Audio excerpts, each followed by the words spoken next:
இது பிரிட்டிஷ் உளவாளியின் ஒப்புதல் வாக்குமூலம். ஆலிவர் ஹெம்பர் எழுதியிருக்காரு. இவனே உளவாளி. இது 18ஆம் நூற்றாண்டுல எப்படியெல்லாம் நாங்க வளச்சுரண்டலை செய்வதற்கு எப்படியெல்லாம் நாங்க வேலை செஞ்சோங்கிறான். இவன் ஒரு கிறித்தவன். அரபு நாடுகளுக்குள்ள வரும்போது இஸ்லாமிய கோட்பாடுகளுக்குள்ள ஆழ்ந்த நம்பிக்கை வச்சிருக்க மக்களை சிதைக்க முடியல. உடனே இஸ்லாமியரா மாறிடுறான். அவன் நோக்கம் ஒண்ணுமே இல்ல, அதிகாரத்தை குழப்பி சிதைச்சு கைப்பற்றி அங்க இருக்கிற வளங்களை கொள்ளையடிப்பதுதான் அவங்களோட நோக்கம். இது நீங்க பாக்குறீங்க பொருளாதார அடியாரின் வாக்கு ஜான் பெர்கின் எழுதுனது. இது ரகசிய வரலாறு. இது 3 தான் தம்பி உலக அரசியல். என்னை சுத்தி என்ன நடக்குதுங்கிறது இதான் தம்பி.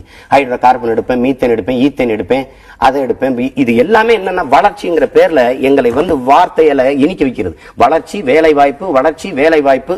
இதை சொல்லி சொல்லியே என் வளங்களை கொள்ளையடிச்சு பிச்சைக்கார நாடாக்குதான் தம்பி எங்களுக்கு இவன் வேலை. இப்ப நீங்க பாத்தீங்கன்னா 1960களில் சோமாலியா சொர்க்கமா இருக்கு தம்பி. பச்சை பசையல் என்று எழில் அவ்வளவு ஒரு அழகான நாடு எப்படி இன்னைக்கு மனிதன் திங்கிற ஒரு பராரி கூட்டமா மாறிச்சு.